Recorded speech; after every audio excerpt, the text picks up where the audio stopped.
साहिब बंदगी सतनाम सतनाम।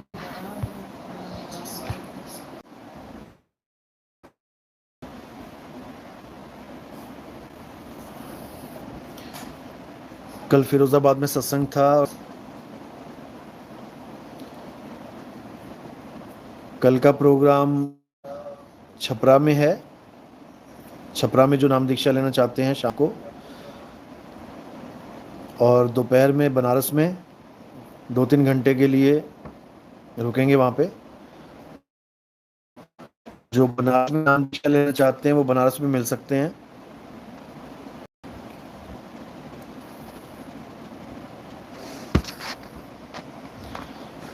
उसके बाद छपरा में, और फिर 10 तारीख का सीवान में प्रोग्राम है। आप वहाँ पे भी आ सकते हैं।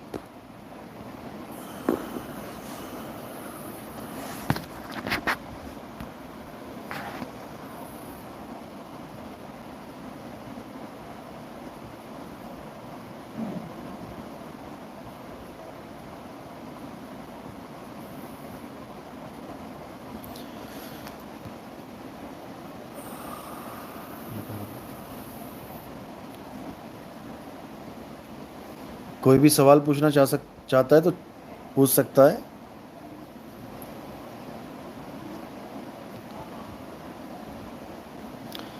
लेकिन सवाल ऐसा हो जो दुनियावी ना हो। तुम्हारे पेट में दर्द, तुम्हारे सिर में दर्द अगर हो रही है तो डॉक्टर के पास जाओ। बिजनेस में घाटा हो रहा है तो थोड़ा सा चेंज करो अपना बिजनेस, अपनी स्ट्रैटेजी चेंज करो, ग्राहकों के साथ थोड़ा अच्छे से बात करो।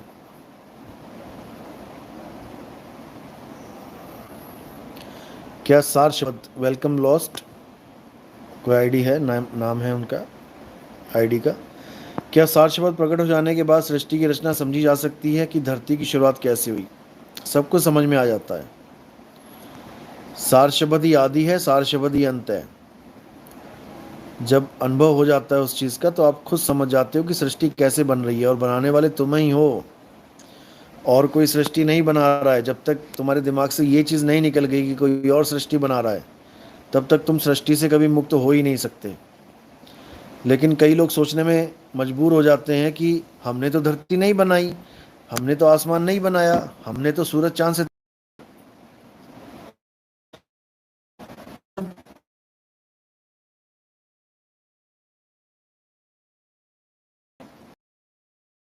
जब तुम ब्रह्म अवस्था में होते हो ये सब तभी हो जाता है।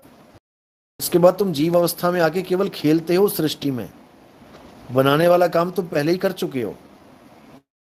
जैसे एक प्रोग्रामर होता है, वो पूरी वीडियो गेम होता है, पहले वो बना लो, सब कुछ बनाने के बाद वो खुद ही एक प्लेयर बन के रिमोट, जब वो बना रहा होता है तो वो मैन्युफैक्चरर होते हो। लेकिन जब आप किसी भी गुरु की शरण में जाए और ब्रह्म अवस्था को दोबारा से प्राप्त करते हो, तब आपके मुंह से यही आवाज निकलती है कि हाँ ये सब मैंने ही बनाया है। हम कैसे बनाई है? सूरज को कैसे बना सकते हो? चांद को कैसे बना सकते हो? तुम सपने में जाते हो, वो समुद्र क्या है जो आगे से आगे बनती ही चली जाती है। इसीलिए कबीर साहब ने ये सारे लोकों का, क्योंकि ये कल्पित लोक हैं, जितने भी लोक हैं ये सब कल्पना के लोक हैं, लोकों में जाने से मना किया कबीर साहब ने। किसी लोक में नहीं जाना है। अगर उनकी वाणी में कहीं लोक का जिक्र आता है तो लोग उनकी वाणी को पकड़ पकड़ के सुनाते हैं कि देखो हमने सतलोक जाना है। नितिन दास कहता है किसी लोक में नहीं जाना है, ये तो झूठा है, ये तो गलत ज्ञान दे रहा है। अपने आश्रमों का नाम सतलोक आश्रम तक रख दिया लोगों ने, लेकिन समझ नहीं पाए कि कबीर साहब का सतलोक क्या है। साहिब कहते हैं लोक अलोक शब्द है भाई, और जिन जाना तिन संशय जाई। मेरा असली धाम कोई सतलोक नहीं है, मेरा असली धाम शब्द है, शब्द ही सतलोक है। लेकिन शब्द में समाना कोई सीखे तो सही। चलो,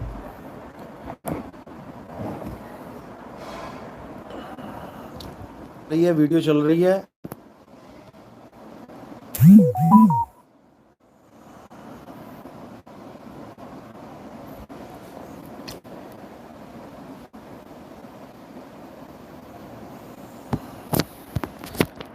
अब आवाज आ रही है, वीडियो चल रही है साफ? कमेंट करें। आप लोग में आ रही है? आवाज तेज करो थोड़ी।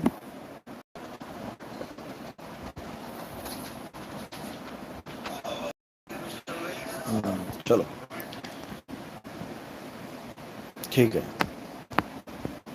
तो बात चल रही थी, कबीर साहब की वाणियां पढ़ के लोग ऐसा भी कहने लग जाते हैं कि कबीर साहब किसी पुरुष के, किसी ब्रह्म पुरुष के एजेंट हैं।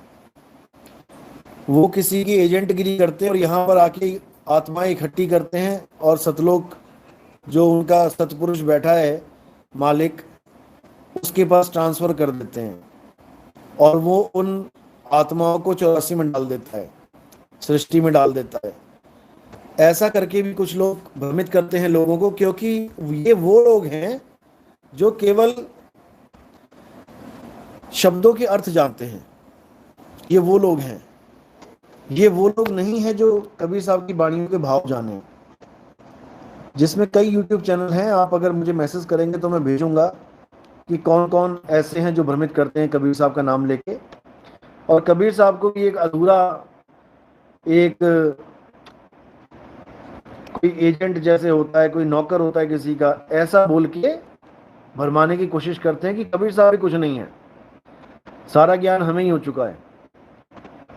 जबकि ये वो लोग हैं जो खुद कबीरपंथी थे, जो खुद कबीर साहब को परमात्मा मानते थे, क्योंकि कबीर साहब से पहले काल का भेद किसी ने खोला ही नहीं है। काल की पूजा कराने वाले तो सारे ही हैं, लेकिन काल से बचने की विधि किसी ने नहीं बताई। केवल कबीर साहब ने इसका जिक्र किया कि बचना चाहो काल जाल से चीनो शब्द हमारा, और कहें कबीर अमर कर राखूं जो निज होए हमारा। काल भगवान से बचने का तरीका केवल कबीर साहब ने बताया। और ये लोग कहते हैं कि काल का ही एजेंट है कबीर भी। ऐसी इनकी बुद्धि लॉक कर दी है काल भगवान ने कि अब इनको 84 में जाने से कोई बचा ही नहीं सकता। एक ऐसे गुरु को ये बदनाम कर रहे हैं जो सारे जगत का गुरु है, सब संतों को ज्ञान देने वाला, ये कबीर साहब है भाई। नहीं तो मीराबाई जैसी बड़े बड़े कृष्ण भगत मूर्ति लेके घूमती थी गली गली में। कृष्ण जी की किसने ज्ञान दिया मीराबाई को? कबीर साहब के ही शिष्य ने ज्ञान दिया। रविदास जी को उन्होंने अपना गुरु बनाया। रविदास जी के गुरु कौन थे? रविदास जी भी गंगा में जैसे पैसे चढ़ाते हैं हम लोग, ऐसे ब्राह्मण को पैसे देते थे कि मेरी तरफ से भी चढ़ा आना वहां पे पैसा, मेरे पास इतना समय नहीं है कि मैं वहां जाऊं। जूती गांठते थे चमड़े की, ब्राह्मण को पैसे देते थे कि तुम चढ़ाया ना। तो ये संत मत का तो कोई रूल है नहीं। संत मत में तो ऐसा कुछ है ही नहीं कि आप गंगा में पैसे डालो। उनको भी ज्ञान कबीर साहब ने दिया, लेकिन कभी शो नहीं किया कि मैं ही हूं वो जो सारे संसार को ज्ञान देता हूं। छुपे रुस्तम है वो, छुपे रहते हैं, अपने आप को दास दास कहाते हैं, राम का कुकर कहाते हैं।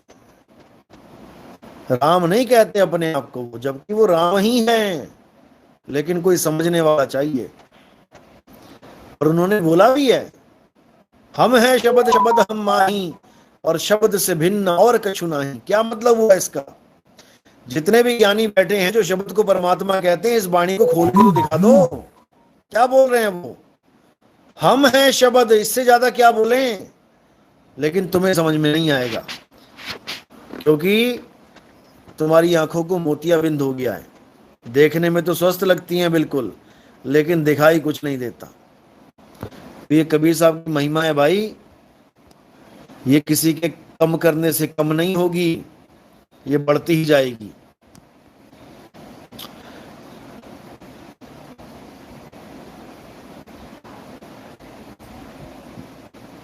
राजन गुप्ता, गुरुजी मैं सिवान से हूँ, वहाँ के लोग ज्यादातर हिंदू मुस्लिम करके लड़ाई करते हैं।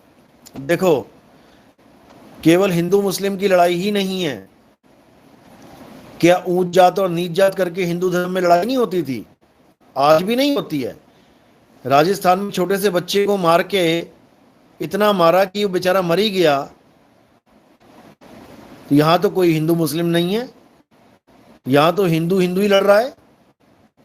ये लड़ाई तब तक खत्म नहीं होगी भाई जब तक तुम 52 अक्षरों को नहीं समझ गए। जैसे अल्लाह और राम की लड़ाई 52 अक्षरों की है, वैसे ही ब्राह्मण राजपूत और नीच जात की जो लड़ाई है, जिसको नीच जात बोला जाता है भारत में, ये सब अक्षरों की लड़ाई है। ये कभी खत्म नहीं होगी जब तक हम ना चाहें। 52 अक्षरों के भेद को समझा दिया जाए सबको, तो सारी जात पात खुद ही खत्म हो जाएगी। सारा झगड़ा ही 52 अक्षर का है, केवल हिंदू मुसलमान का नहीं है। और हिंदू मुसलमान का जो झगड़ा है, ये ऊंचे लेवल का झगड़ा है, ये पॉलिटिक्स का झगड़ा है। पॉलिटिशियन कभी नहीं चाहते कि हम सब एक हो जाए, नहीं तो उनको वोट कौन देगा। इन्हीं झगड़ों के नाम पे ये सरकारें बना रहे हैं और बन रही हैं। ये झगड़ा तब खत्म होगा भाई जब हमारा विवेक जागेगा, हमारी बुद्धि जागेगी। हम किसी के कहने पे नहीं चलेंगे, अपने विवेक से चलेंगे। हम किसी पे निर्भर नहीं रहेंगे, हम आत्मनिर्भर रहेंगे। तब हम इन चीजों से ऊपर उठ सकते हैं, नहीं तो धक्के ही खाने लगे हैं किस्मत में। कभी हिंदू मुसलमान के नाम पे लड़ो मरो, कभी ऊंच जात नीच जात के नाम पे लड़ो मरो, कभी शिया सुन्नी के नाम पे लड़ो मरो, बस यही रह जाएगा जीवन में। तो इसलिए झगड़ा तो बहुत दूर की बात है, हमें आपस में एक होके मुद्दे को सॉल्व करना चाहिए।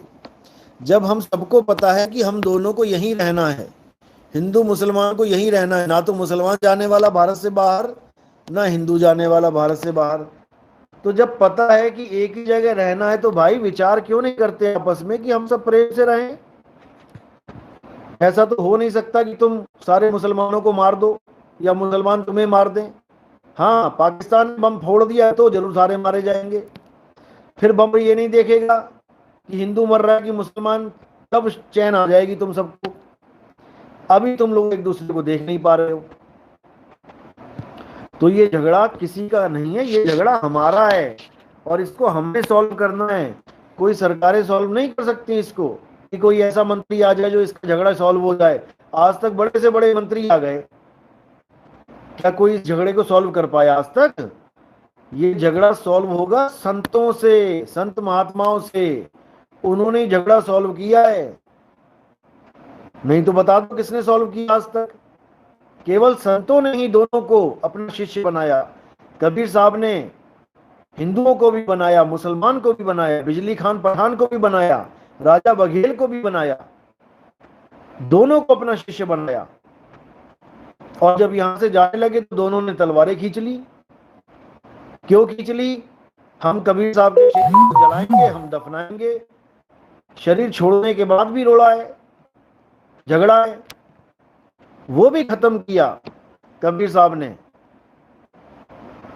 चादर तान के लेट गए और जब चादर उठाई गई तो फूल ही फूल मिले। इन कबीर पंथियों ने तो उसको भी ना समझ पाए। आधे चतुर कबीर पंथी क्या बोलते हैं कि अरे भाई फूल तो मिले थे, लेकिन वो फूल नहीं थे जो आप समझ रहे हो कि गुलाब के फूल मिले।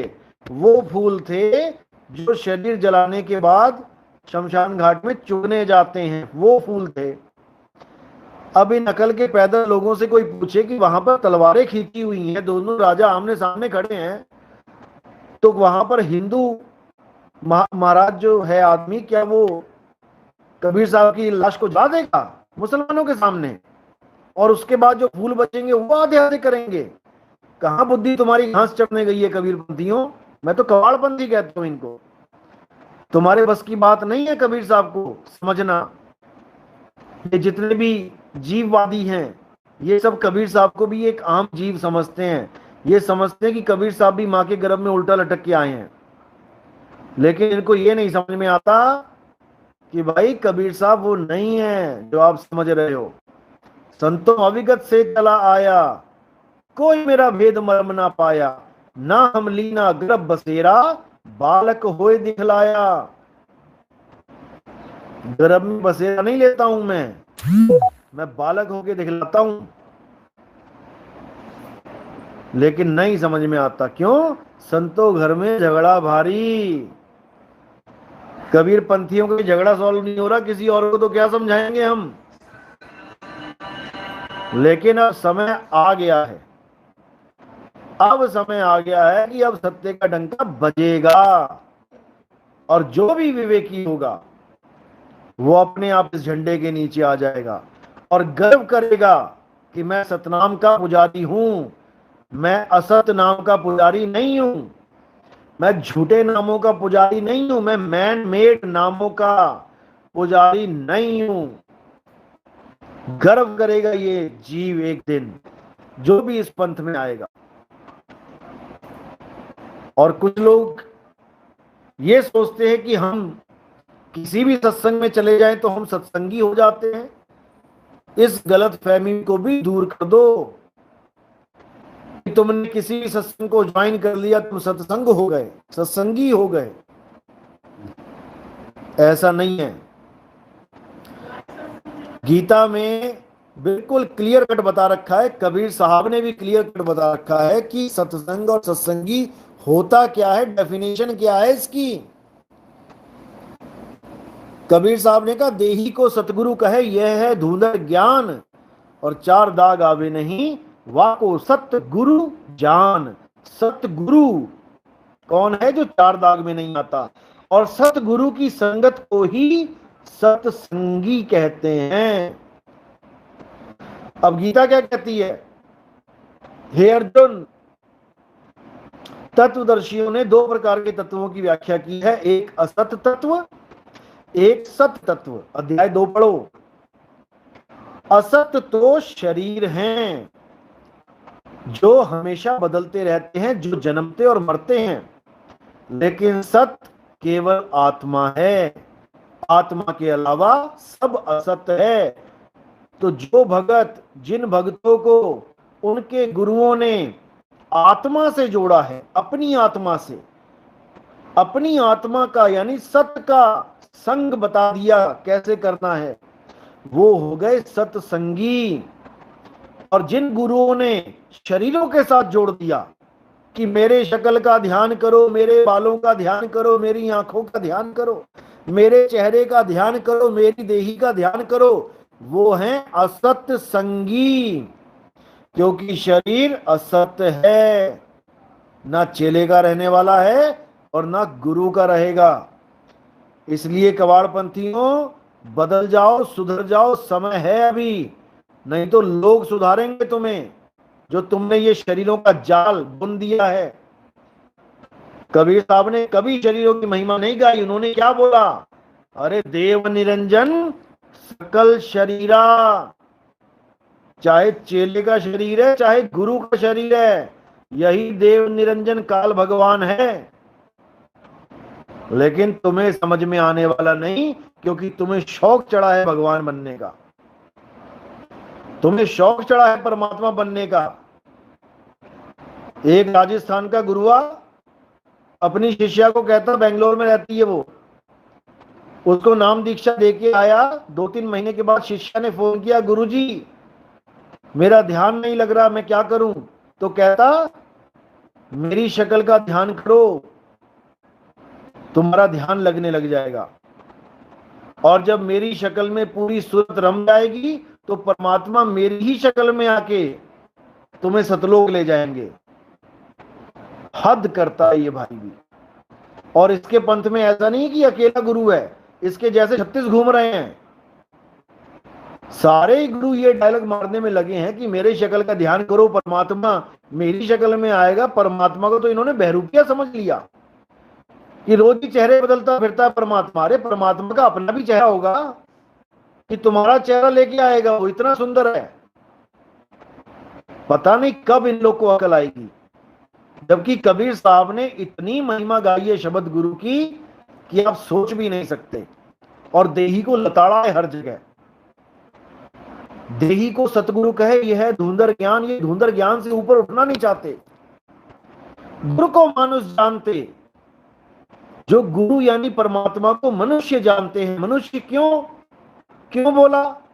क्योंकि मनुष्य एक चूल्हा है, मनुष्य एक शरीर है।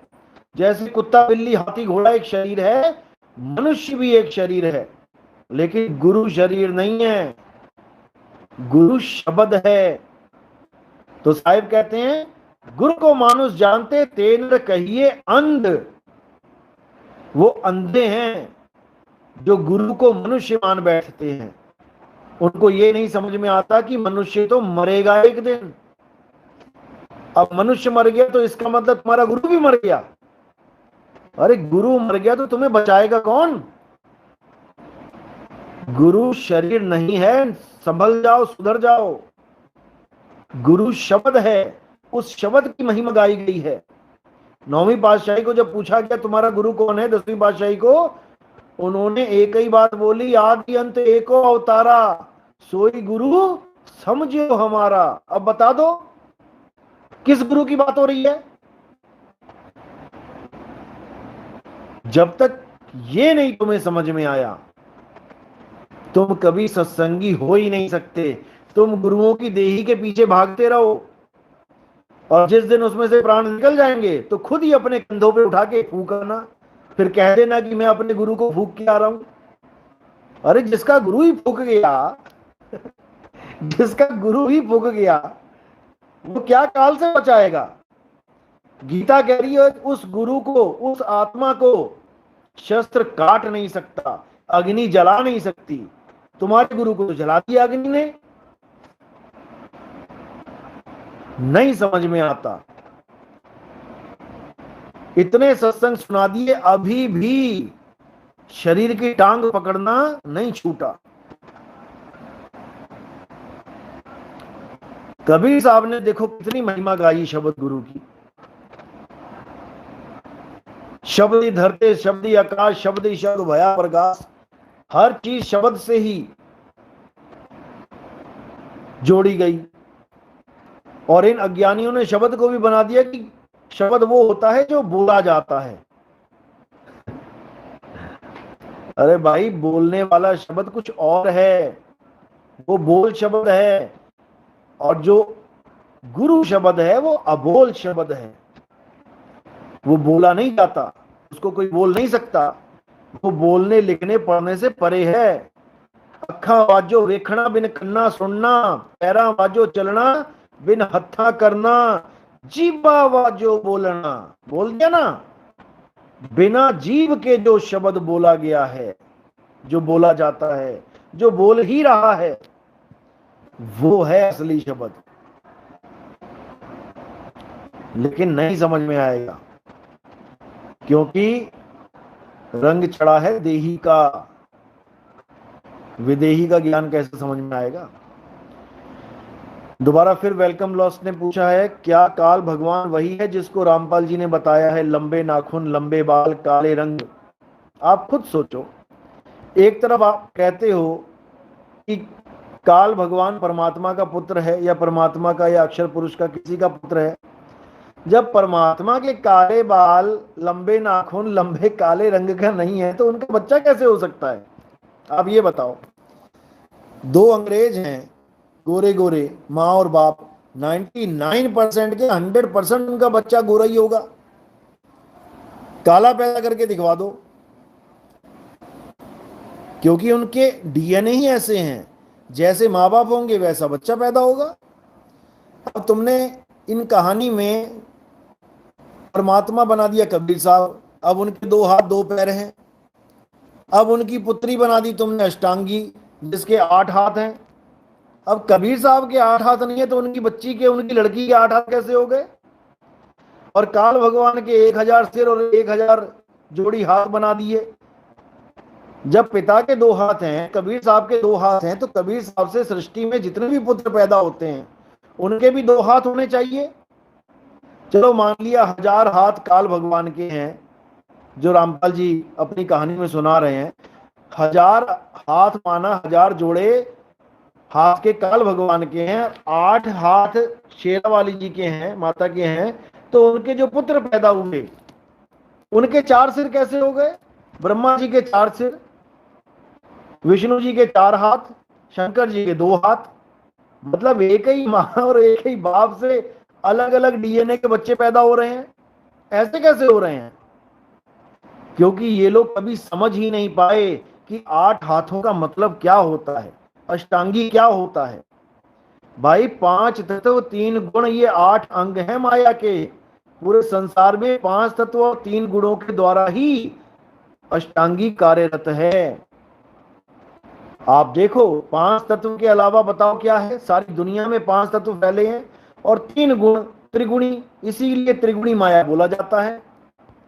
यही अष्टांग हैं, 8 अंग हैं, लेकिन इनको समझ में नहीं आता। और भी बहुत से कोड हैं, दुनिया भर के कोड हैं, सारे तो नहीं बता सकते यहीं पे, लेकिन आने वाले सत्संगों में हर चीज खोली जाएगी। ब्रह्मा के 4 सिर क्यों होते हैं, सारा कुछ खोला जाएगा। 5वां सिर आया था, क्यों तोड़ दिया गया? 5वां सिर जब प्रकट हुआ था तो क्यों उसका नाश किया गया? इसके पीछे क्या संकेत है? शंकर जी की जटाओं में गंगा है, क्या संकेत है? हर चीज गुप्त तरीके से बताई गई है, लेकिन केवल विवेकी ही इसको पकड़ सकते हैं। अविवेकी नहीं समझ सकते इस चीज को। अविवेकी तो लिखे पढ़े होते हैं, जो लिखा हुआ उसी को पढ़ पढ़ के बस ज्ञानी बन जाएंगे।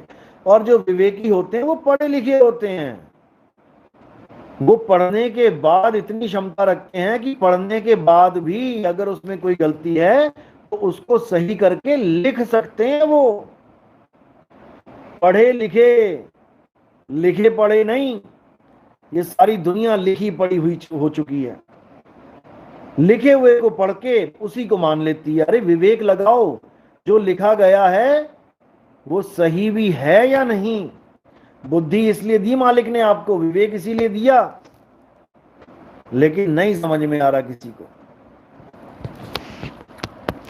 अरविंद सिंह तोमर कानपुर आए साहब, आप बताया हो तो दर्शन मेला कर लेते। ये दर्शन मेला ही चल रहा है, इसमें भी तो दर्शन ही हो रहे हैं, टेक्नोलॉजी।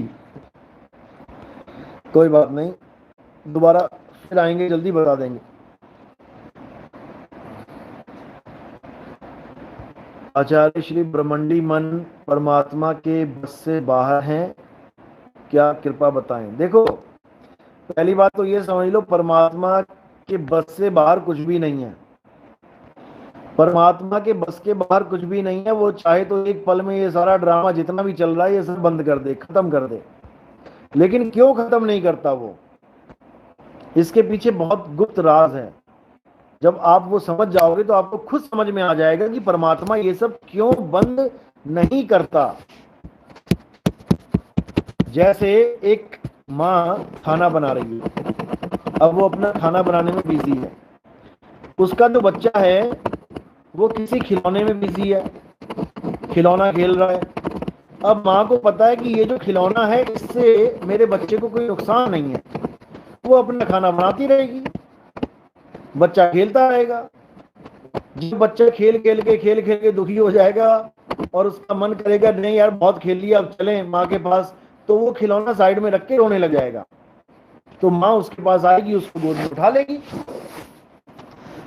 अब इसमें माँ को कोई टेंशन नहीं है कि माँ अपना काम छोड़ के आए, तुम्हारा खिलौना हटाए और तुम्हें गले से लगाए। उसको पता है कि खिलौना मेरे बच्चे के लिए कोई खतरा साबित नहीं हो सकता। एक तो कंडीशन ये हो गई जिस कंडीशन में हम लोग हैं।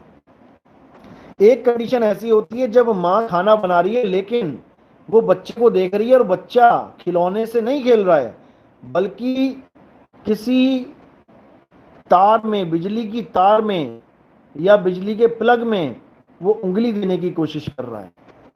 अब माँ खाना वाना छोड़ देगी, वो खाना बनाना सब भूल गई और दौड़ के जाके अपने बच्चे को पकड़ के बचाती है। अब परमात्मा ये सब क्यों बंद नहीं कर रहा सृष्टि, क्यों खत्म नहीं कर रहा दुनिया, क्यों काल भगवान को नहीं मार दे रहा? क्योंकि परमात्मा को पता है कि काल भगवान कितना ही जोर लगा ले, मेरे बच्चे के लिए खतरा साबित नहीं हो सकता। मेरा बच्चा मर ही नहीं सकता, मेरा बच्चा अमर है। काल क्या कर सकता उसका? कुछ भी नहीं कर सकता। लेकिन परमात्मा क्यों नहीं आ रहे हमें बचाने के लिए? क्योंकि हम परमात्मा को याद नहीं कर रहे। हम काल रूपी खिलौने से खेलने में लगे हैं। हम एंजॉय कर रहे हैं काल को। कैसे कर रहे हैं? क्योंकि काल मन है और हम वो हर चीज करने में लगे हैं दुनिया में जिससे हमारा मन खुश हो रहा है। तो परमात्मा को क्या पड़ी है बीच में आने की? एंजॉय करो, एंजॉय योर लाइफ। इसलिए माँ भी बीच में नहीं आती कि बेटा जब तक खिलौना खेल रहा है खेलने दो। लेकिन जब उसको लगता है कि अब मेरा बेटा थक गया खेल खेल के और ये पुकार कर रहा है कि बस अब मुझे यहां से ले चलो, बहुत हो गया, बहुत बार कुत्ता बन लिया, बहुत बार बिल्ली बन लिया, सब खेल देख देख लिए खेल खेल के, अब नहीं खेलना है। क्या कुत्ता बिल्ली नहीं बनते हम लोग? आप कोई game Khelo, Tom and Jerry Khelo video game में, तो आप सिलेक्ट करते हो मैं टॉम बनूंगा कि जेरी बनूंगा, नहीं बने क्या? कभी बिल्ली बन के चूहे को दौड़ा रहे हो, कभी चूहा बन के बिल्ली से भाग रहे हो। ये खेल खिलौने चलते ही जा रहे हैं और आप एंजॉय कर रहे हो उसको, दुनिया को आप एंजॉय कर रहे हो। कहने के लिए आप कह देते हो मैं परमात्मा के पास जाना चाहता हूं, अभी किडनी फेल हो जाए, अभी तुम्हें सारा परमात्मा परमात्मा भूल जाएगा और तुम क्या कहोगे? भगवान मेरी किडनी ठीक कर दे। क्यों? क्योंकि मैं नहीं जाना चाहता ये खेल। अभी मुझे ऐसा नहीं लग रहा कि मैं इसको छोड़ूं, मुझे खेल अच्छा लग रहा है और खेलना चाहता हूं। लेकिन परमात्मा बेवकूफ नहीं है जो तुम सोच रहे हो कि परमात्मा बेवकूफ है। वो घट घट की पट पट की जाने, वो सब जानता है कि तुम्हारा दिखावा चल रहा है ये ऊपर ऊपर का, या अंदर से तुम चाहते हो इस दुनिया को छोड़ना। तो भाई ये खेल निराला है, ये जल्दी समझ में नहीं आता। सवाल वही है, फिर क्लियर कर देता हूं। आचार्य श्री ब्रह्मांडी मन परमात्मा के बस में है या बाहर है? सब कुछ उसके बस में है, लेकिन वो चाहता है कि तुम शुरुआत करो। इसलिए बोला जाता है कि तुम एक कदम चलो, वो 100 कदम चलेगा। जो 100 कदम चल सकता है वो 101 क्यों नहीं चल सकता? तुम्हारे एक कदम की क्या जरूरत है उसको? तुम्हें एक भी ना चलना पड़े, वो 101 चल देगा। लेकिन ऐसा कभी नहीं होने का। वो 100 कदम तुम्हारे एक कदम के बदले मिलते हैं। तुमने एक कदम नहीं चला, वो भी नहीं चलेगा एक कदम। तुम एक कदम तो चलो भाई। तो भूल जाओ इस चीज को कि उसके परमात्मा से कुछ बाहर है, लेकिन परमात्मा तुम्हारा वेट कर रहा है कि तुम शुरुआत करो, अंत हम करेंगे। गुरुजी कबीर सागर में एक जगह 3400 ग्रहण का जिक्र आया, उसका क्या मतलब है? ये मैंने अभी गुप्त भेद रखा हुआ है, इसको मैंने क्लियर नहीं किया कहीं पे भी। ये सवाल है कबीर पंथियों के लिए, इसी से तो उनकी हालत खराब हो रही है कि अब क्या किया जाए, क्योंकि भक्तों को सवाल करना आ गया। पहले भगत सवाल नहीं करते थे, इसलिए कोई भी गुरु आता था गुरु मर्यादा में डरा धमका के कि तूने मुझे गुरु बना लिया, अब छोड़ेगा तो नरक में चला जाएगा। ऐसे ही ये पाखंडी गुरु बने बैठे थे, या ज्ञानी गुरु गुरुआ बने बैठे थे। लेकिन अब सब शिष्यों को समझ में आ गया है कि गुरु करो जान के। इसीलिए अब छानना चल रहा है चेलों का, अब गुरु छान के किया जा रहा है, सवाल जवाब किए जा रहे हैं। अब समझ में आ रहा है, कितनों के फोन आते हैं कि गुरुजी आपके सत्संगों की वजह से हमने 2 सवाल पूछे गुरुजी से और गुरुजी ऐसे आग बबूला हो गए कि क्या बताएं। अगर आपके सवाल ना होते तो हमें पता ही नहीं लगता कि इतने शांत स्वभाव के गुरुजी के अंदर इतना ज्यादा जहर भरा पड़ा है। हमें गालियां तक देके बाहर निकाल दिया आश्रम से, केवल इसलिए क्योंकि सवाल पूछ लिए। चढ़ा रहे थे तब तक सारे अच्छे थे, गुरुजी बहुत स्वीट बॉय बन के बैठे हुए थे। लेकिन जैसे ही 2 सवाल पूछे, वो स्वीट बॉय एंग्री बॉय में बदल गया। ऐसी असलियत बाहर आएगी सबकी, टेंशन मत लो। जब पूरी दुनिया का नाश हो जाएगा तो सभी धरती के जीव कहाँ समाएंगे? जब दुनिया नहीं बनी थी तब कहाँ थे? सोच के देखना रात में सोने से पहले। जब दुनिया नहीं बनी थी तो सारे जीव कहाँ थे? बस जहां थे वहीं समाएंगे।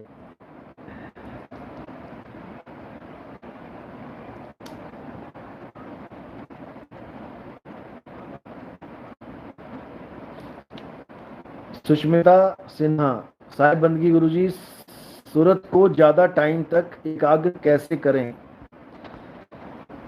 देखो, कोई भी काम है एकाग्र तो आप करते ही हो। कोई भी काम है, आप कपड़ा भी सिलते हो तो क्या एकाग्र नहीं करते?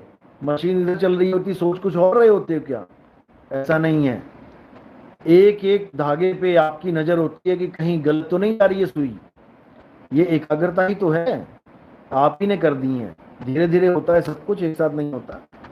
जिस चीज को आपने बचपन से कर रखा वो इजी हो जाती है एकाग्रता के कारण, और जिस चीज को आपने बचपन से नहीं किया हुआ है वो एकाग्रता ना होने के कारण मुश्किल हो जाती है। तो ये थोड़ा सा मुश्किल है काम शुरू में, लेकिन जब एकाग्रता बढ़ जाएगी तो अपने आप आसान हो जाएगा।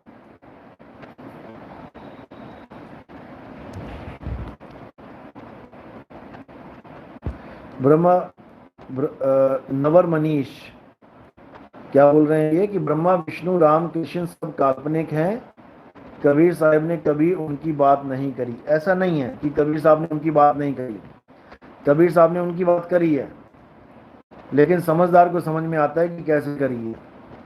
उन्होंने साकार रूप में भी करी है, उन्होंने निराकार रूप में भी करी है, उन्होंने गुण रूप में भी करी है, लेकिन तब समझ में आता है जब हम उनके भाव पकड़ते हैं। आप दोबारा से ग्रंथ शुरू करें, हर जगह की हुई है उन्होंने, लेकिन किस भाव में क्या बोला है वो आपको समझना पड़ेगा। जितेंद्र जितेंद्र जी क्या बोल रहे हैं? साहिब लोग आपको आम आदमी समझ रहे हैं, आप कबीर हो ये लोग समझ नहीं पा रहे,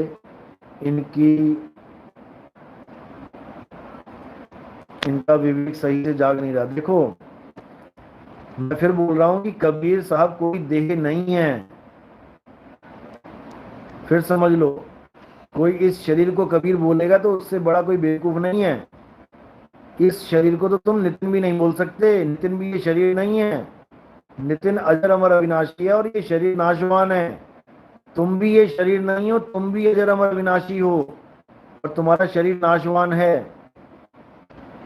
इसलिए अपने आप को जानना ही कबीर साहब को जानना है, क्योंकि तुम में और कबीर साहब में कोई फर्क नहीं है, लेकिन वो अपने आप को जानते हैं, इसलिए परम अवस्था में बैठे हैं, और तुम अपने आप को नहीं जान रहे, इसलिए जीव बने बैठे हो। इसीलिए साहिब ने बोला, नहीं कबीर नहीं धर्मदास, अक्षर एक सब घट ही निवास, वाही को सतपुरुष कहिए, आदि अंत अक्षर कह रहिए। आदि अंत अक्षर कह रहिए, यानी उस एक अक्षर को ग्रहण करके रखो आदि अंत तक। कौन सा एक अक्षर?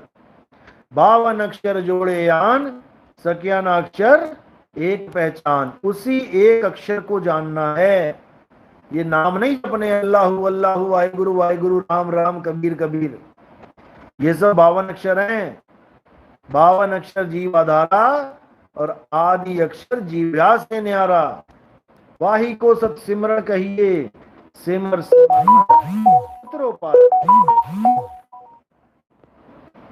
तो इसको अच्छी तरह समझ जाएं। अरविंद जी, बहुत थक गया हूं साहिब, पूर्ण शरणागति। बस फिर चिंता किस बात की है? पूर्ण शरणागत जो हो जाता है उसको ये भी फिक्र नहीं रह जाता कि मेरा क्या होगा, और जिसको ये फिक्र है कि मेरा क्या होगा वो पूर्ण शरणागत नहीं है। साहिब बंदी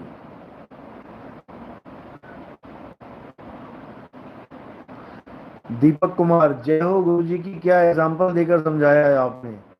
कौन सा एग्जाम्पल दे दिया मैंने? वो भी ले दिया करो। मोनू ओझा, क्या करूं? सत्संग सुनो, विवेक जगाओ, और कुछ नहीं करना है। बड़े धन्य गुरु जी आपके सत्संग सुनकर। चलो अच्छी बात है, सत्संग सुनते रहो। गुरु जी, हम निज स्वरूप कैसे अनुभव करें? निज स्वरूप तब अनुभव कर पाओगे, पहले अपने निज स्वरूप को समझना पड़ेगा, मेरा स्वरूप है क्या। जब तक तुम अपने आप को शरीर मान रहे हो भूल जाओ कि तुम निज स्वरूप को प्राप्त कर सकते हो। जब तक तुम अपने गुरु को शरीर मान रहे हो, तब भी भूल जाओ कि तुम अपने स्वरूप को प्राप्त कर सकते हो, क्योंकि तुम्हें ऐसा गुरु चाहिए जो खुद को भी शरीर ना मानता हो और तुम्हें भी शरीर ना जनवाए, तब बात बनेगी। नीता प्रजापति, आपके ज्ञान से सभी शंका मिट जाती हैं। बहुत अच्छी बात है। जिन जिन गुरुओं के द्वारा शंका मिटाई नहीं जा सकती, वो गुरु कहलाने के लायक ही नहीं है। जिस गुरु से भरम ना मिटे भ्रांति जीव की ना जाए, सो गुरु झूठा जान के त्याग देर ना लगाए। ज्यादा देर नहीं लगाना चाहिए उसको, अपने साथ साइड कर देना चाहिए उसको। विवेक जी, साहिब उनकी सतनाम। गुरु जी मेरे कोई सवाल नहीं है, सत्संग सुन के सब सवाल खत्म हो गए हैं, क्या लिखूं? कुछ मत लिखो, ये लिखना छोड़ो और जो समझाया उसको पकड़ो। सतनाम।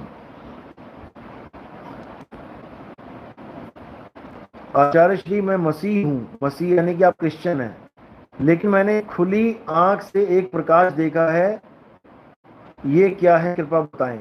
इसमें कोई बड़ी बात नहीं है। किसी ने प्रकाश देखा खुली आंखों से, किसी ने अपना गुरु देख लिया खुली आंखों से, सामने आके बैठ गए। ये सब अवस्थाएं होती हैं हमारी, सब हमारी अवस्थाएं हैं। प्रकाश देखना, गुरु को देखना, सूर्य चांद सितारे देखना, ब्रह्मांड देखना, ये सब एक अवस्था का ज्ञान है, लेकिन ये पूर्ण ज्ञान नहीं है। क्योंकि जहां पर भी कोई चीज दिखती दिखाई देती है, वहां पर दो होते हैं, यानी ड्युअलिटी होती है। वहां पर दो का भाव होता है, एक दिखने वाला, एक देखने वाला। दिखने वाली हर चीज असत्य है, दृश्य है, दृश्य बदलते रहते हैं। और देखने वाला जो दृष्टा है वो सदा अटल है, वो हमेशा देखता रहेगा। लेकिन कब तक? जब तक वो दृष्टा भाव में है, यानी जब तक वो अपने असली स्वरूप को नहीं जान पाया और देखने में ही लगा रहा, तो उसका दृष्टा भाव कभी खत्म नहीं हो सकता। दृष्टा भाव भी बंधन है। किसमें बंधा हुआ है दृष्टा? दृश्य में। जो जब दृष्टा दृश्य को देखेगा ही नहीं और अपने आप को जान लेगा, तो दृश्य भी खत्म हो जाएगा और दृष्टा भाव भी खत्म हो जाएगा, दोनों ही खत्म हो जाएंगे और दृष्टा अपने असली स्वरूप को प्राप्त कर लेगा। जैसे कुत्ता शीशे के बाहर खड़ा है और शीशे में अपनी परछाई को देख रहा है। अब जो चीज दिख रही है वो प्रतिबिंब है, नकल है, नकली है, लेकिन उसको जो देख रहा है वो उस नकल में फंस चुका है, तभी तो भौंक रहा है। इतना भौंक रहा है कि एक दिन मर जाएगा भौंक भौंक के। अब भौंकने वाला फंसा किसमें है? दृश्य में, यानी दृश्य भी अज्ञान और दृष्टा भाव भी अज्ञान। अब क्या करें कि भौंकना खत्म हो जाए?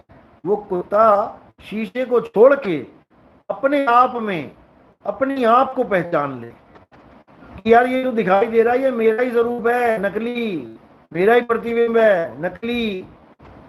तो वो अपने आप में रमण करेगा। अब उसका दृष्टा भाव खत्म, क्योंकि शीशे की तरफ देखेगा नहीं, और दृश्य भी खत्म क्योंकि शीशा दिखा ही नहीं। तो दृश्य और दृष्टा भाव दोनों खत्म हो जाएंगे और वो अपने आप में रमण करेगा। अध्याय 3 17वां श्लोक पढ़ो। हे अर्जुन, जो अपनी आत्मा में संतुष्ट हैं, जो अपनी आत्मा में रमण करते हैं, उनके लिए कोई धार्मिक कर्म कर्तव्य लागू ही नहीं होता।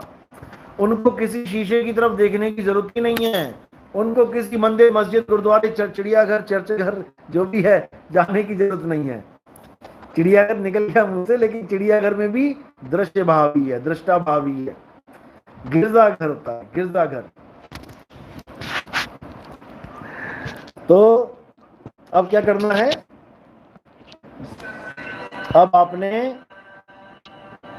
इस दुनिया रूपी चिड़ियाघर को छोड़ देना है, जिसमें तरह तरह के जानवर हैं। ये दुनिया चिड़ियाघर है और आप भी चिड़ियाघर में ही फंसे हुए हो एक इंसान बन के। क्या चिड़ियाघर में इंसान नहीं होता? आप जाओ टिकट लेके चिड़ियाघर की, जानवर कम दिखेंगे, इंसान ज्यादा है क्योंकि वो सब दृश्य को देखने के लिए आए हुए हैं। शेर एक होगा और दृष्टा बन जाएंगे 1000 बंदे उसके, तो दोनों फंसे पड़े हैं। तो इसी तरह दृश्य और दृष्टा भाव दोनों अज्ञान है। निकल जाओ।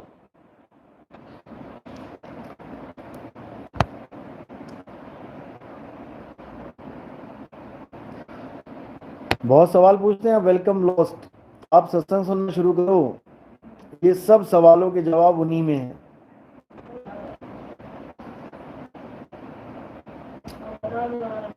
लेकिन फिर भी ये जवाब इसका दिया जाएगा। जब जीती जी सूरत शब्द में समाती है तो उस अनुभव के बाद सूरत वापस क्यों आ जाती है? क्योंकि कर्मों का बंधन तो खत्म हो जाता है। बिल्कुल नहीं, ऐसा नहीं होता कि कर्मों का बंधन खत्म हो गया। कर्मों का बंधन खत्म करके आपने जाना कहाँ है, रहना कहाँ है, समाना कहाँ है, इसका बोध होता है जब सूरत शब्द में लीन होती है। तब आपको एक ऐसा घर पता लग जाता है जहां पर आपने रहना है। घर माही घर दिखावे, ये वाणी में इसीलिए बोला गया है। एक घर हो गया ये नकली, ये शरीर जिसे तीन लोग कहा जाता है, ये नकली है। और जो इस नकली घर में असली घर ढूंढ रहे हैं, कोई त्रिकुटी में लगा हुआ ढूंढने, ये नकली घर में असली घर ढूंढ रहे हैं, इनका वो बुरा हाल होने वाला है कि परमात्मा ही बचाए इन्हें। अब असली घर कहाँ है? असली घर है नकली घर के बाहर, जहां पे सूरत लीन होती है, तीन लोक को छोड़ के चौथे लोक में लीन होती है, जिसको बोला है तीन लोक हैं देह में और रोम रोम में धाम, बिन सतगुरु ना पाइए सार शब्द निज नाम। बिना सतगुरु के सार शब्द यानी कि विदेही ज्ञान नहीं होता है। देह में ढूंढोगे तो देही ज्ञान है और आत्मा में ढूंढोगे तो विदेही ज्ञान है। जून में ढूंढोगे तो देही ज्ञान है, अजूनी में ढूंढोगे, अजूनी सैभंग, अजूनी यानी जूनों से रहित। ये तोता पिंजरे में फंसा हुआ है, अगर वो अपने आसमान को पिंजरे में ढूंढेगा, उससे बड़ा बेवकूफ नहीं है कोई। आसमान पिंजरे से बाहर है, जहां उसने विहंगम चाल से जाना है, उड़ के ही जा सकता है। वो वही चाल है जो शरीर से बाहर करती है सीधे, नहीं तो चींटी की चाल, मकड़ी की चाल, मछली की चाल, ये सब शरीरों में ही रह जाती हैं और आपका जीवन, अनमोल जीवन बर्बाद हो जाता है। इसीलिए कबीर साहब ने एक ही बात करी है बस, कि शब्द विहंगम चाल हमारी और कहें कबीर सतगुरु दी तारी। खुले कपाट शब्द झनकारी, पिंड अंड के पार सो देश हमारा है। कर नैनो दीदार महल में प्यारा है। यही विहंगम चाल है। विहंगम चाल में कोई रूहानी मंडल नहीं आते कि कोई कहे कि 5 रूहानी मंडल में जाएंगे, होके नहीं जाएंगे। बाईपास कि कोई कहे कि 5 शब्द सुनाई देंगे, हमें नहीं सुनेंगे। बाईपास, हर चीज को बाईपास करते हुए सीधे विहंगम चाल से सीधे सत्य पे निशाना लगेगा। निशाना कोई मारे संत सुजान, लेकिन ये निशाना वही लगा पाएगा जिसको अर्जुन जैसा ज्ञान हो जाएगा। जब अर्जुन को पूछा कि क्या दिखाई दे रहा है पेड़ पे, तो उसने कहा कि चिड़िया की आंख दिख रही है मुझे, तो और तो कुछ दिख ही नहीं रहा, कोई कुछ नहीं दिखाई दे रहा। यानी कोई रूहानी मंडल नहीं दिखना चाहिए, कोई 5 शब्द नहीं सुनने चाहिए, कोई रंग बिरंगे, कोई कुछ नहीं दिखना चाहिए, सीधा परमात्मा के चरणों में। इसी को गरीबदास जी ने बोला, सतगुरु के लक्षण कहूं, लक्षण है। जैसे लक्षण बताए गए थे तुम्हें और तुम लक्षण देख रहे थे, जो लक्षण बताए गए, नहीं नहीं नहीं ये तो मुझे नहीं हो रहा है, तो कितने खुश थे, शुक्र है बीमार हूं लेकिन कोरोना के लक्षणों से दूर हूं, वरना आधी जान तो ऐसी निकल जाती। तो इसी प्रकार सतगुरु जो आपने कर लिया है, सतगुरु तो नहीं बोलूंगा, जो भी गुरु आपने कर लिया है उसके लक्षण बताए जा रहे हैं।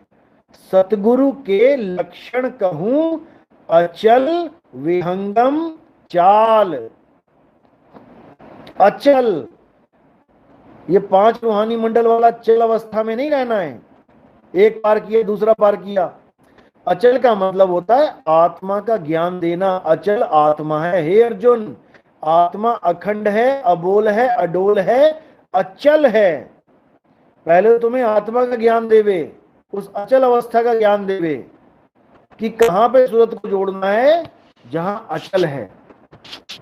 अचल है तो तुम्हारी सूरत भी अचल हो जाएगी, और चलता हुआ नाम है तो तुम्हारी सूरत भी चलती रहेगी। जैसे श्वास वाला नाम है, चलने वाला नाम है, श्वास आई श्वास गई, श्वास आई श्वास गई। अब इसमें अगर किसी गुरु ने तुम्हें रमा दिया तो जो खुद आ और जा रही है उसमें तुम्हारी सूरत कैसे स्थिर हो जाएगी भाई। तुमने एक बच्चे को उस झूले पे लटका दिया जो झूला ही गोल गोल घूम रहा है, तुम्हारा बच्चा स्थिर कैसे हो जाएगा? क्योंकि तुम्हें अचल का पता ही नहीं है। उस झूले की जो कील है, किल्ली, जैसे घड़ी की तीनों सुइयां चल रही हैं, लेकिन घड़ी की जो तीनों सुइयां जहां जुड़ी हैं, जिस कील में, वो कील नहीं चल रही है, वो अचल है। जैसे चक्की चल रही है लेकिन चक्की के बीच में जो कील है वो अचल है। उस चक्की की कील से जुड़ जाना है, जिसको बोला गया है काल चक्र चक्की चले बहुत दिवस और रात, और निर्गुण सरगुण दो पाट ले तामे जीव के साथ। कोई निर्गुण को पकड़ के बैठ गया, कोई सरगुण को पकड़ के बैठ गया, कोई निराकार को भगवान मान के बैठ गया, कोई साकार को भगवान मान के बैठ गया। जबकि परमात्मा निर्गुण सरगुण दोनों से न्यारा, और जानेगा कोई जाननहारा।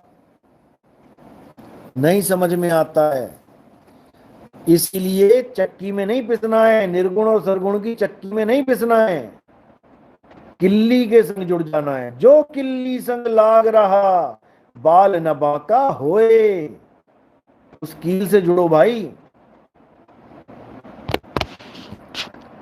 अगला सवाल आप मुन्ना लाल जी, पंजाबी में मत लिखो आप, क्योंकि बाकियों को नहीं समझ में आएगा। हिंदी में भी लिखा है। मैं अभी तक गुरुमुख नहीं हुआ जी, मेरी शंका दूर करें। क्या ज्ञान बुद्धि ही परमात्मा का सही रूप है? नहीं, ज्ञान बुद्धि ये तो एक परख करने की यंत्र है। बुद्धि है सत्य सत्य का निर्णय करना, विवेक है परख करना, बुद्धि है समझना।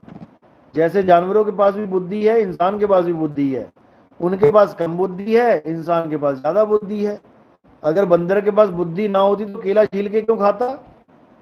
केला छील के खाता है बंदर, उसको इतनी बुद्धि है कि केले का छिलका फेंकना है और उसको छील के खाना है। इतनी बुद्धि इंसान के पास भी है, लेकिन बंदर के पास इतनी बुद्धि नहीं है कि केले को पैदा कैसे किया जाए। बंदर खेती बाड़ी नहीं करता, इतनी बुद्धि नहीं दी उसको परमात्मा ने। लेकिन इंसान को बुद्धि दी है, खाने की बुद्धि तो दे दी परमात्मा ने कि कैसे खाना है इसको, लेकिन इसको उगाना कैसे है वो नहीं जानता।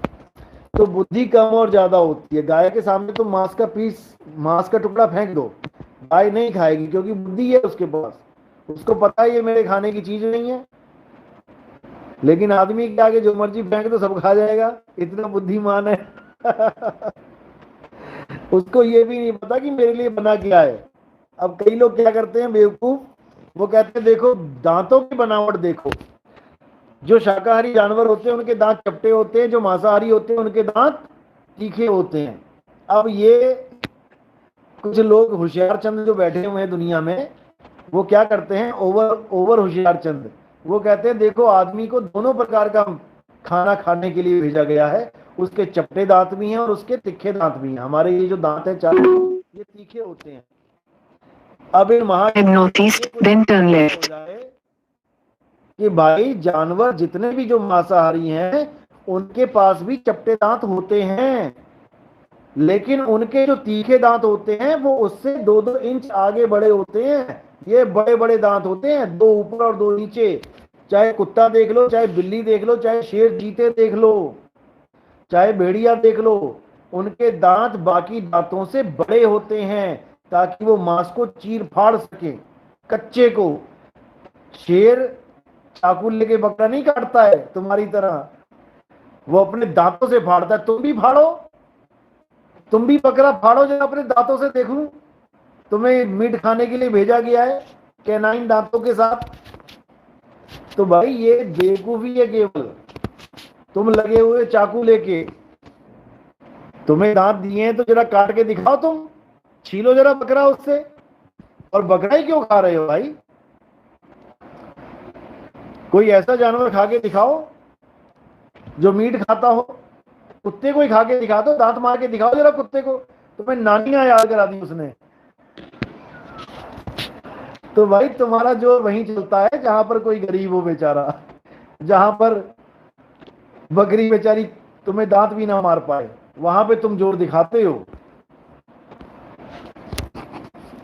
तो इन चीजों को समझ जाओ, अभी समय है, नहीं तो अब अगला नंबर तुम्हारा ही होगा। तो अगला सवाल देखते हैं। हाँ, सवाल पूरा नहीं हो पाया। क्या ज्ञान बुद्धि ही परमात्मा का सही स्वरूप है? नहीं, परमात्मा का सही स्वरूप और गलत स्वरूप नहीं होता है। परमात्मा का एक ही स्वरूप होता है। परमात्मा शब्द स्वरूपी है, शब्द ही परमात्मा है। शब्द गुरु सुरत धुन चेला, ना चेला शरीर है और ना गुरु शरीर है। चेला सुरत है और गुरु शब्द है। चेला भटक रहा है और गुरु स्थिर है। सूरत भटक रही है और शब्द अचल है। उसी अचल शब्द में सूरत को लगाना भक्ति कहलाती है। इसके अलावा कुछ नहीं है भक्ति। गुरु की गंजी खोपड़ी पे तेल लगाना भक्ति नहीं है।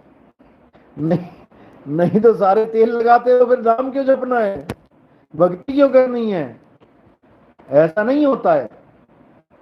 तेल मालिश भक्ति नहीं होती है। सूरत को शब्द में रमाना ही भक्ति होती है। आज समझ लो चाहे कल समझना तो पड़ेगा। तो अगला सवाल क्या है?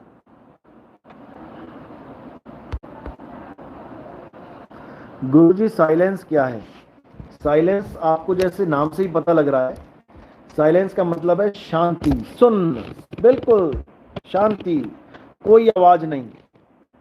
कई लोग साइलेंस को ही परमात्मा मान के बैठ जाते हैं। साइलेंस ब्रह्म ज्ञान है, शून्य अवस्था है। उसमें हर आवाज खत्म हो जाती है। हमारे कबीर पंथ में भी कई लोग ये प्रचार करते हैं कि जहां भी आवाज है वहां अज्ञान है, वहां तत्व है। क्योंकि कबीर साहब ने एक बाणी बोली है, दो बिन होए ना अधर आवाजा। कोई भी आवाज हो रही है तो वो दो के बिना नहीं हो सकती। जैसे चुटकी बजी तो दो से बजी, ताली बजी दो से बजी, यानी कोई भी आवाज हो रही है तो दो से हो रही है। और जहां पे आवाज हो रही है वहां पे द्वैत है, दो चीजें हैं। जैसे बोला है, शब्द कहो तो शब्द हु नाही, शब्द हुआ माया की छाही।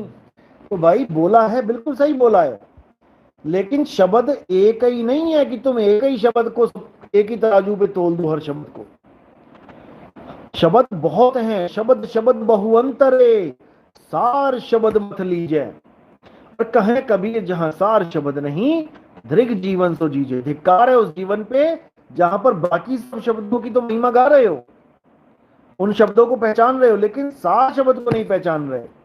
जो दो बिन होए ना अधर आवाजा, ये अनहद नाद की बात हो रही है। अनहद नाद का मतलब होता है जब तत्व तत्व से टकराते हैं तब जो आवाज निकलती है वो अनहद नाद है। लेकिन उसको भी साहिब ने बताया है। जाप मरे सूरत समाए शब्द में, वाको काल न खाए। उसको खत्म कर दिया उन्होंने। सूरत समाई शब्द में, वाको काल न खाए। तो अनहद बाजा विधि विधि बाजे, सार शब्द न्यारी धुन गाजे। दोनों ही आवाजें हैं, लेकिन एक अनहद नाद है जो नाशवान है और एक सार शब्द है जो अविनाशी है। तो जो अविनाशी है वो बिना एक यानी बिना दो के होता है, वो एक ही है, वो अपने आप में ही पूर्ण है। आत्मा अपने आप में पूर्ण है, आत्मदेव। और उसकी जो आवाज है वो खुद की आवाज है, वो स्वयं आवाज है, वो बिना बाजा के आवाज है। जैसे कोई ढोलक की आवाज सुन रहा है तो इसका मतलब ढोलक है कहीं ना कहीं। कोई सारंगी की आवाज सुन रहा है, इसका मतलब सारंगी बजा रहा है। कोई बांसुरी की आवाज सुन रहा है, इसका मतलब बांसुरी है कहीं ना कहीं। लेकिन साहिब क्या कहते हैं, रस गगन गुफा में अजहर झरे बिन बाजा, बिना बाजा की आवाज आएगी, बिन बाजा झनकार उठे, जब ध्यान धरे तब समझ पड़े। बिना बाजा के यानी बिना किसी यंत्र के वो आवाज स्वयं है, और वो आवाज ही हम सबका गुरु है। और जब वो आवाज आप सुनोगे तो सुनने वाला और सुनाई देने वाला एक हो जाते हैं, वहां पर दो नहीं रह जाओगे। राम कबीरा एक भय हैं, कोई ना सके पहचानी। तुम अपने ही निज आवाज से, अपने ही निज रूप से अलग हुए बैठे हो, करे तो करे क्या कोई। इसीलिए बोला तू सिमरन किसका करे, अरे तू ही है आपे आप, वो घर और है भाई। ये काया घर नहीं है, वो आत्म स्वरूपी घर है।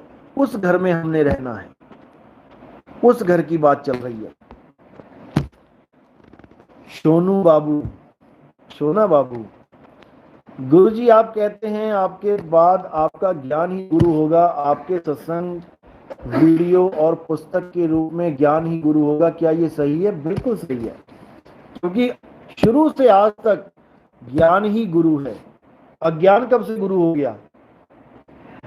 आप किसी भी गुरु के पास जाते हो तो क्या पूछते हो, क्या समझते हो? वहां पे क्या शक्ल देख के जाते हो कि गुरु जी बहुत स्मार्ट है, सुंदर है, मैं इनको गुरु धारण कर लूं? अगर आप ये समझ के जाते हैं फिर आप इसका मतलब पारखी है ही नहीं। आप तो एक शोपीस देखने गए थे, बढ़िया लगा, मार्केट से खरीद लाए। हम गुरु को धारण करते हैं ज्ञान की वजह से।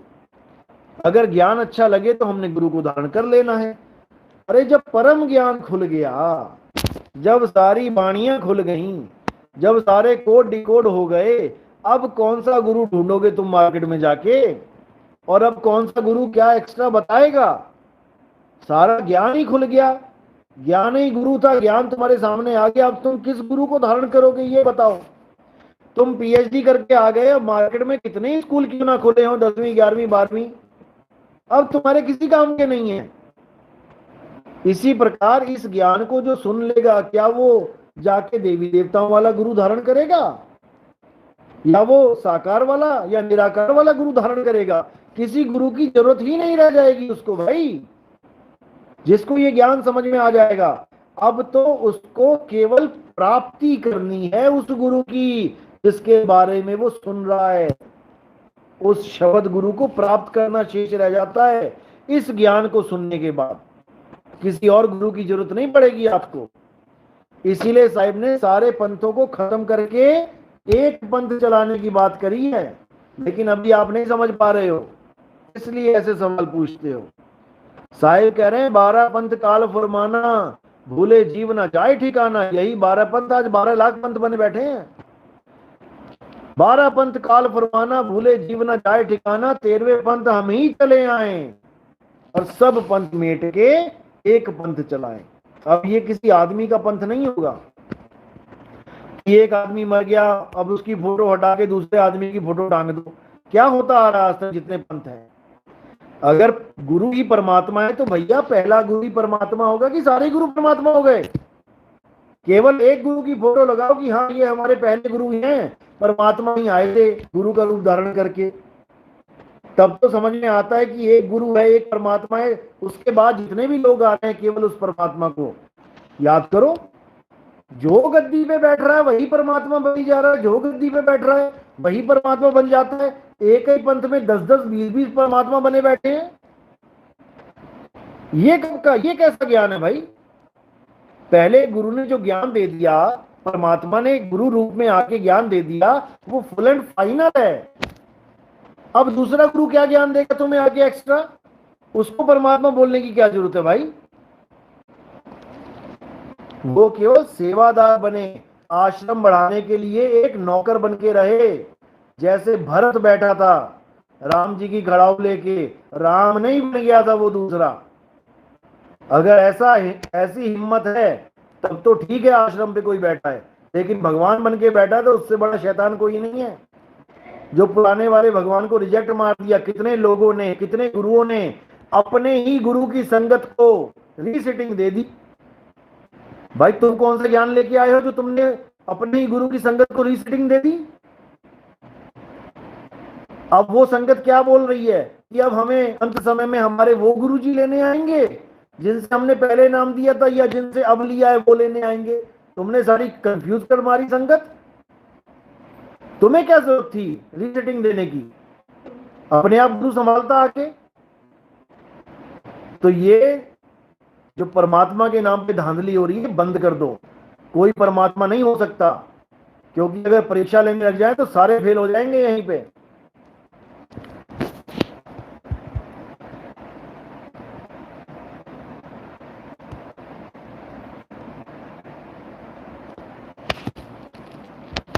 गुरुजी, क्या हम कुंभक प्राणायाम से के साथ में निशब्द का ध्यान कर सकते हैं, क्योंकि इस ध्यान के समय विचार कम आते हैं? दिनेश जी, देखो, कुंभक रेचक पूरक जो भी क्रियाएं हैं ये आप तब करें जब आप योगा करना चाहते हैं। ये सब योगिक क्रियाएं हैं।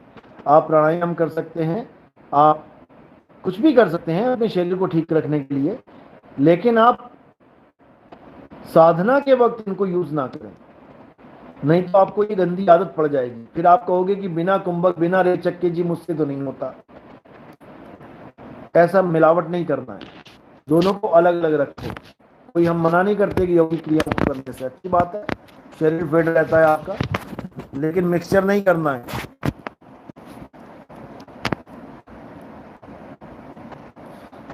गुरुओं का जन्मदिन मनाना चाहिए। जन्मदिन मनाओगे तो मनाओगे फिर एक दिन। देखो, दो लोग मना लेते हैं, कोई बात नहीं, प्रेम होता है गुरुओं का, ठीक है। वो समझते हैं कि गुरु जी हमारे पैदा हुए थे इस दिन, लेकिन गुरु कभी पैदा नहीं होता है। गुरु पैदा नहीं होता है, चेला भी पैदा नहीं होता है। लेकिन हम इस अज्ञान में बैठे हैं कि हम पैदा हुए हैं, हमारी उम्र इतनी हो गई है। तुम्हारा एक पल नहीं बीता, एक पल नहीं बीता तुम्हारे जीवन का, और ना ही कभी बीतेगा। ये इनफाइनाइट है, अनंत है ये। लेकिन तुम्हें ये बताने वाला कोई गुरु नहीं मिल रहा, क्योंकि वो गुरु भी अपने आप को आदमी मान बैठा है, अपने भगवान को भी वो आदमी मान बैठा है, और अपने चेले को भी आदमी मान बैठा है। दिक्कत ये है।